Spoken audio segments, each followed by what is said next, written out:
If you cast your minds back to what occurred during the week, a whole lot happened, a whole lot, more than enough to really chew on. But again, well, one ugly incident was the jailbreak in Bochi. We're talking about the Boko Haram sect, which who rather invaded the Bochi prison. And Femi, a lot of people are saying that I think this is the time for people to come together and say, look, are these truly Muslims? Because in the Islamic faith, you don't attack whatsoever during the month of Ramadan. And if you recall, when we had the Operation Desert Storm, even the Americans observed the ceasefire when it was Ramadan. As well as the Iraqis, they also observed the ceasefire. And if some people go about calling themselves Muslims, and they say, look, we are Muslims, and they decide to attack and maim, kill people, I think people should have a rethink and ask yourselves, I think, is the Boko Haram a sect or a cult or a secret society or an at-law group? And is the objective truly advancement of Islamic ideals?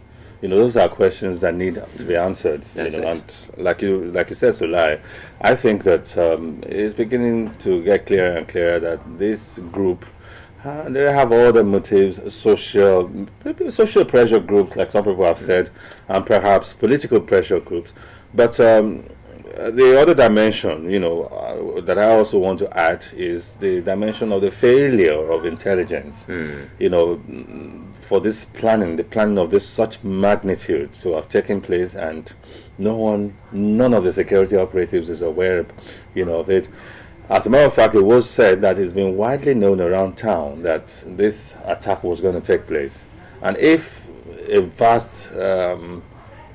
proportion of the populace already knew there was going to be an attack on the prisons, and the police authorities, the SSS, and all the other security operatives are not in the know of it, then it says something about us, information gathering and...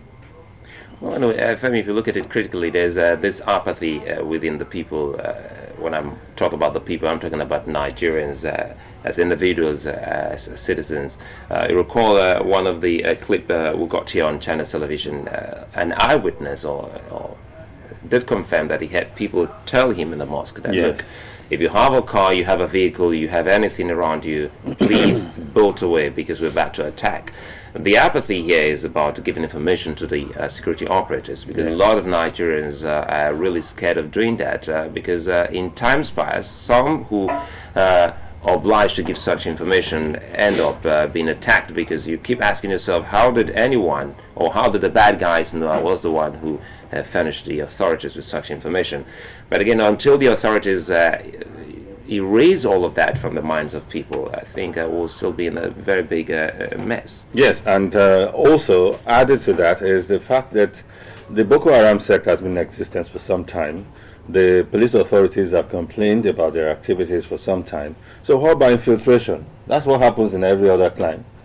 Their rank and file should have been infiltrated. There's nowhere in the world where any group gathers together.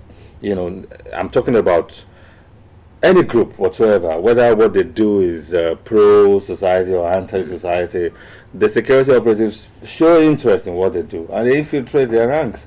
That's the only way you can get information. But this one that the authorities talk about, they overpowered the guards, it's not about force all the time. It's not about force all the time. It's all about information gathering. It's all about intelligence gathering, and that's the best way, in my opinion, that we can secure the society.